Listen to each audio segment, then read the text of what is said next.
Caballo de Troya 7, página 23. Jesús con paso decidido rodeó a los cuidadores y fue a situarse a la cabeza de los nerviosos individuos junto al escenio y el niño sordomudo. ¿Cómo pudo olvidarlo? Allí estaba el responsable de los aullidos. Eliseo y yo tuvimos un encuentro con él en la primera visita al Can. Se trataba del joven encadenado, un muchacho de unos 20 años, negro como el carbón, tatuado de la cabeza a los pies con pequeños círculos. En realidad, escarificaciones o incisiones en la piel provocadas con algún punzón o arma blanca. Aparecía igualmente desnudo, sudoroso, con el rostro desencajado por la cólera y el tobillo izquierdo lacerado y sangrante por el continuo roce del grillete que lo aprisionaba. Una cadena de gruesos eslabones de unos 3 metros lo anclaba a la base de una de las cabañas. El negro, alto y musculoso como el Galileo, había llegado al límite permitido por la cadena a poco más de 2 metros de asi y de denario. Jadeaba violentamente, amenazando a los habitantes del refugio con un pelícano muerto que sostenía por encima de la cabeza. Varias veces lo proyectó hacia el auxiliador, acompañando los ataques con otros tantos aullidos. El desgraciado, como ya indiqué, padecía un síndrome ligado a la locura que provocaba furiosos ataques de ira. En esos momentos se transformaba en una bestia salvaje sin control alguno capaz de aplastar a quien se pusiera a su alcance. La posible dolencia llamada amok, lanzarse furiosamente a la batalla según interpretación malaya, era relativamente habitual entre los orientales y determinadas etnias del África Central. A cada acometida, Asi y el grupo retrocedían instintivamente. El escenio nervioso trataba de calmar al loco, aconsejándole que dejara en tierra la pesada ave de largo y afilado pico azul.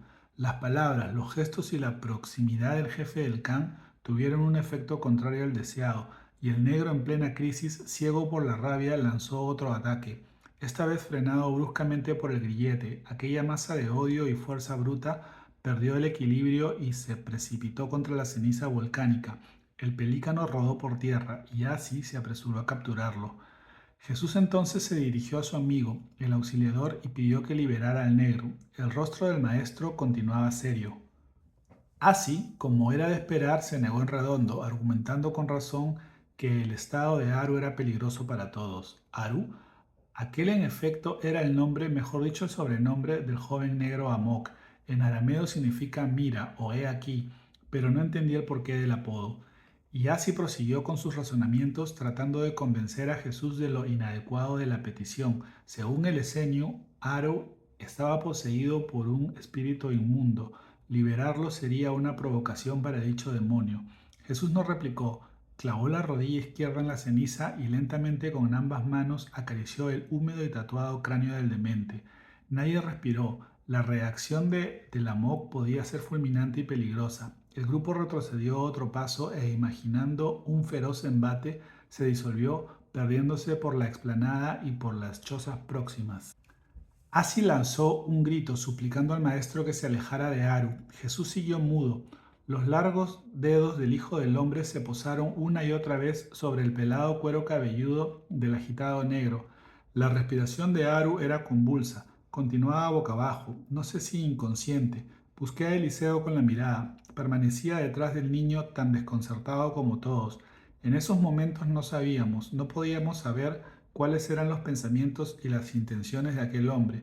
Fue después, mucho después, cuando entendimos lo que realmente sucedió en aquel atardecer en el can del lago Ule.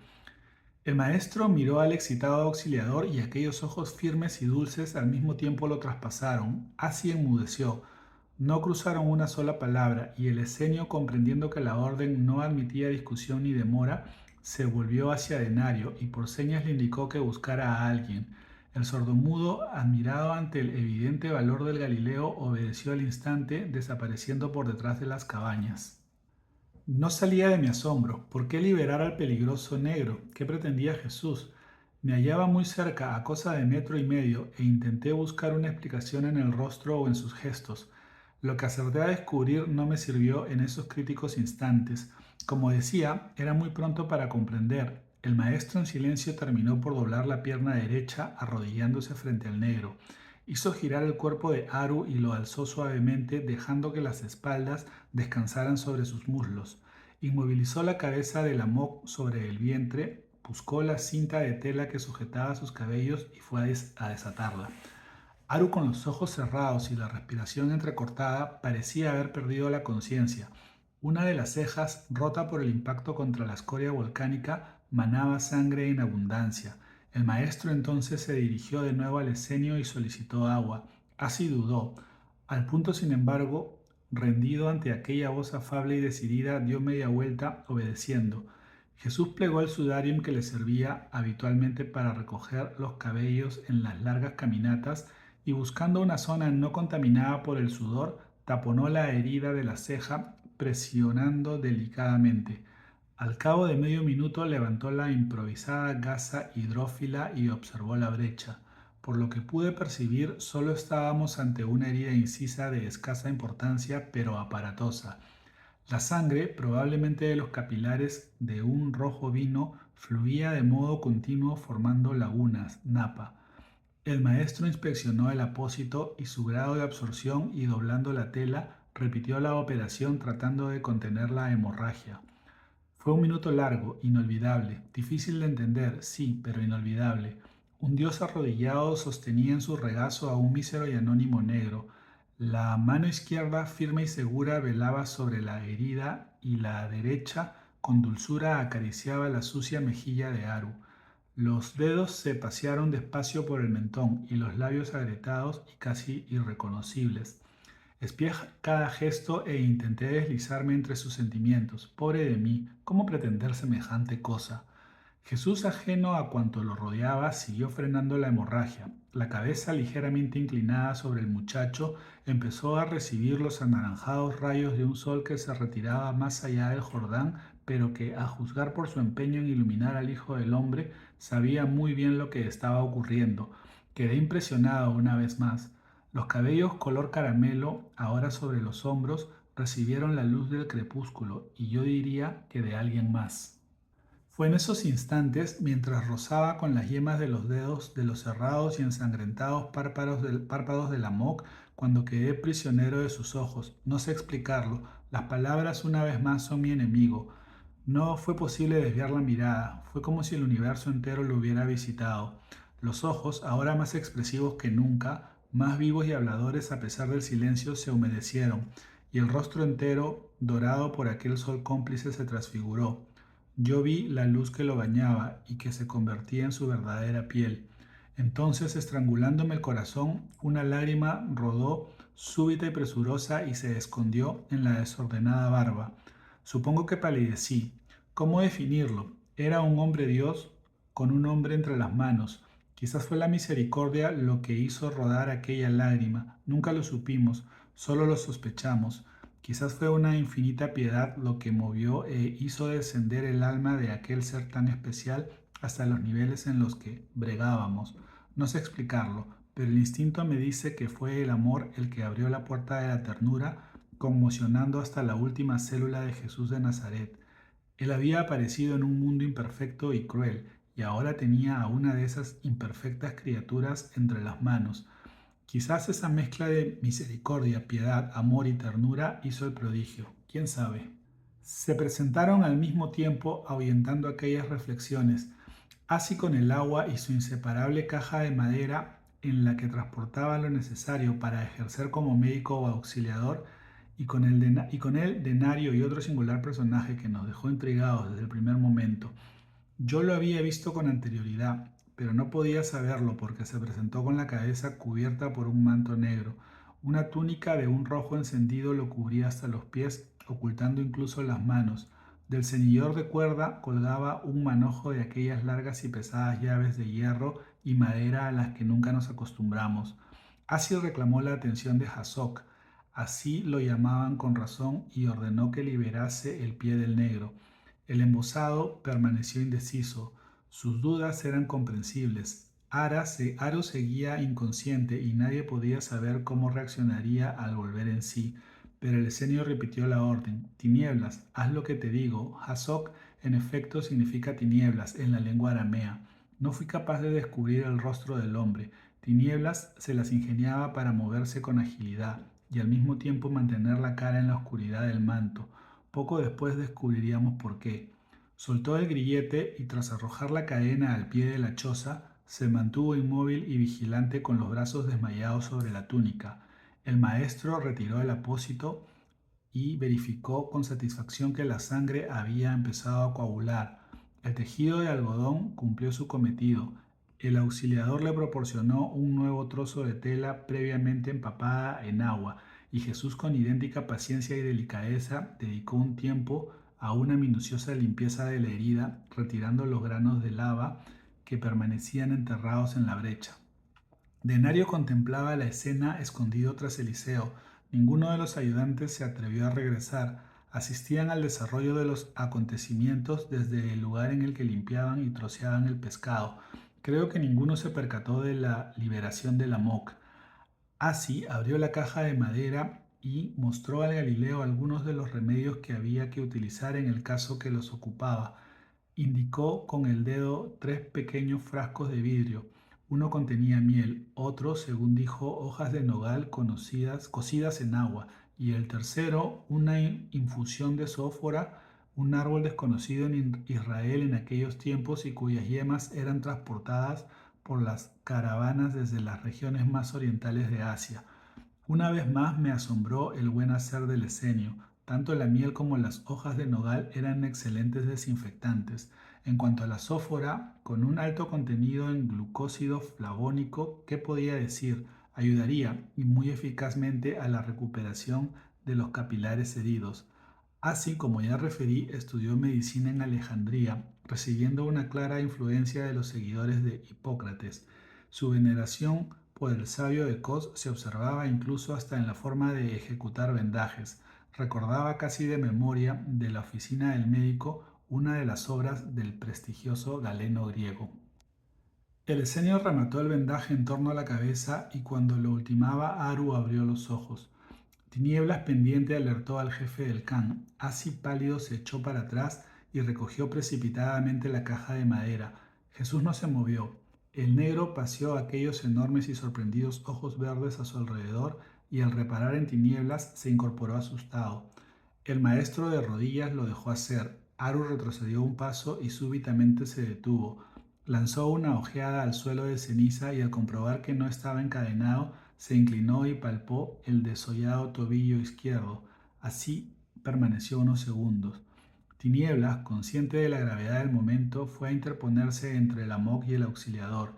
Era evidente que procuraba la defensa de Asi, y en cuclillas, entre la sorpresa y la confusión, Aru desvió la mirada hacia el Galileo.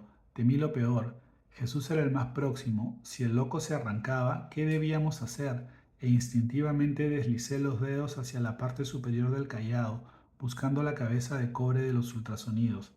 El maestro no movió un músculo, tenía la vista fija en el verde manzana de los ojos del corpulento muchacho. Ninguno de los dos parpadeó, y de la inicial firmeza la mirada del Hijo del Hombre, como la luz que nos rodeaba, fue descendiendo. ¿Qué palabras utilizar? Hacia una dulzura que podía tocarse. Y aquel hilo invisible entre el Dios y el hombre propició un benéfico final. Eso al menos es lo que deduzco ahora al poner por escrito aquellos inolvidables días. Aru, para sorpresa de todos, sonrió. Asi y el embosado, mudos, lo observaron con desconfianza. El negro, sin embargo, se relajó y, curioso, fue a tocar el vendaje que protegía la ceja lesionada.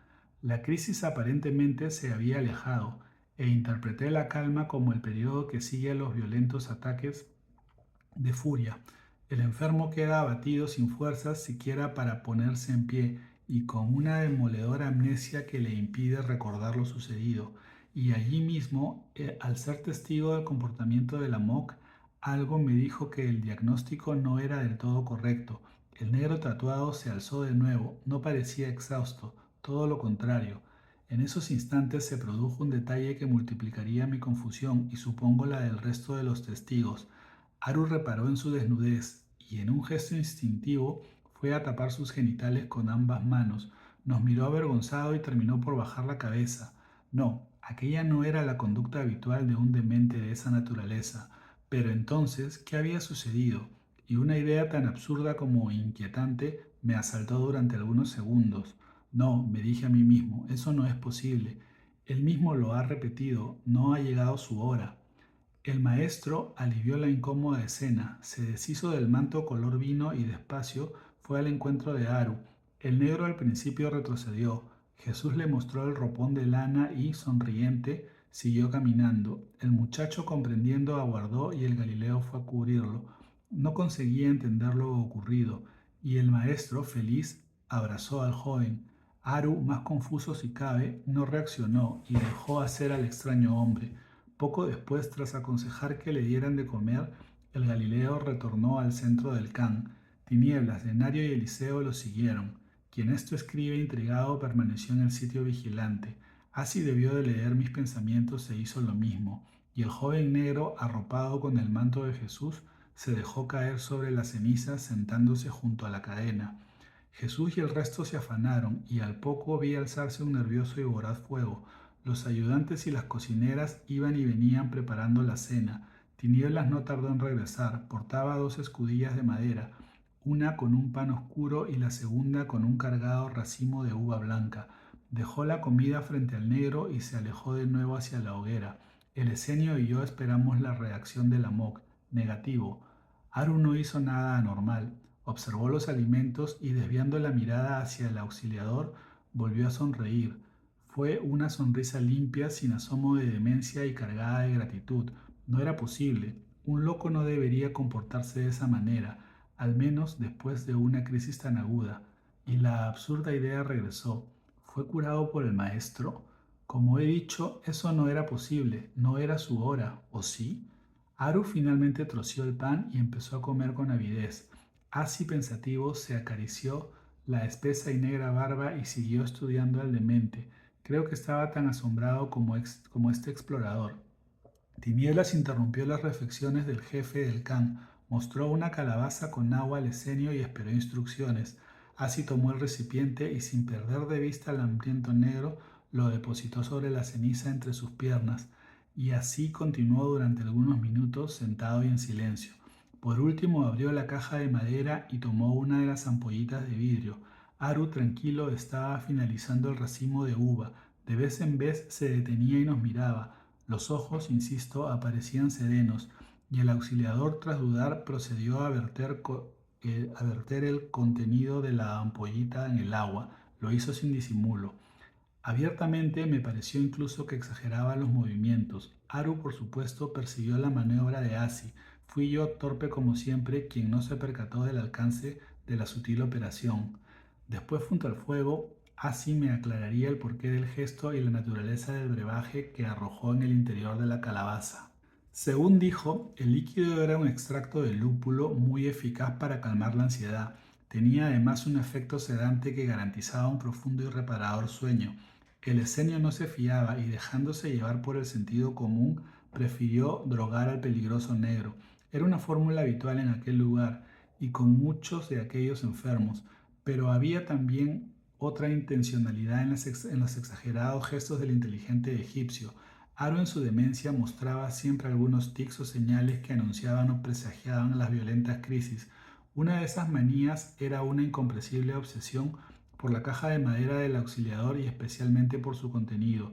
Si el loco veía o sospechaba cualquier manipulación del agua o de la comida directamente relacionada con los fármacos de Asi, la negativa a ingerirlos era automática y se desencadenaba de inmediato otro ataque de ira. Era por eso por lo que Asi y su gente procuraban suministrar los sedantes a espaldas de la MOC. En esta oportunidad, sin embargo, todo fue a la vista y con premeditación, y el Esenio y su ayudante, el Tinieblas, asistieron perplejos a la pacífica reacción del muchacho. Aru no se inmutó, terminó las uvas y, satisfecho, siguió con curiosidad los movimientos de los allí presentes. Así pidió al embosado que le aproximara la calabaza. Ese fue otro momento de tensión, según el auxiliador. Tinieblas, con gran templanza, se colocó en cuclillas frente al negro y le ofreció el recipiente. Ignoro si acertó a ver el rostro del embosado. La cuestión es que Aru respondió de una forma imprevisible, en palabras de Asi. Tomó el cuenco y bebió hasta apurar el agua y el lúpulo. Retiró la calabaza y dibujó una fugaz sonrisa. De nuevo me pareció descubrir la gratitud. Después se recostó sobre la ceniza y cerró los ojos. Asi expresó sus pensamientos en voz alta. No lo comprendo. Dejamos a Aru y nos incorporamos a la hoguera que crepitaba en el centro de la explanada. Estaba a punto de anochecer. Los relojes del módulo debían de señalar las 17:30. Durante unos instantes observé los movimientos del jefe del Khan. Aquel hombre entregado, generoso y paciente y amable se unió al trajín de Jesús y de los ayudantes en la preparación de la cena. Iba y venía multiplicándose. De vez en cuando, con disimulo, espiaba al maestro y supongo se preguntaba qué había sucedido con aquel violento y errático negro. Ahora, con la ventaja del tiempo y de la distancia, es fácil llegar a conclusiones. Entonces, septiembre del año 25 de nuestra era no fue sencillo. Aquel auxiliador, como el resto de las gentes con las que convivió Jesús de Nazaret, no podía saber quién era en realidad el Galileo. Eran amigos o conocidos, sí, pero insisto, nadie imaginaba su poder y mucho menos su naturaleza divina. Era lógico, por tanto, que Asi se preguntara por la singular persuasión de su voz y de su mirada. ¿Quién era aquel hombre? ¿Por qué actuaba así? ¿Qué había sucedido con el negro tatuado? Tampoco nosotros lo supimos con certeza en aquellos momentos.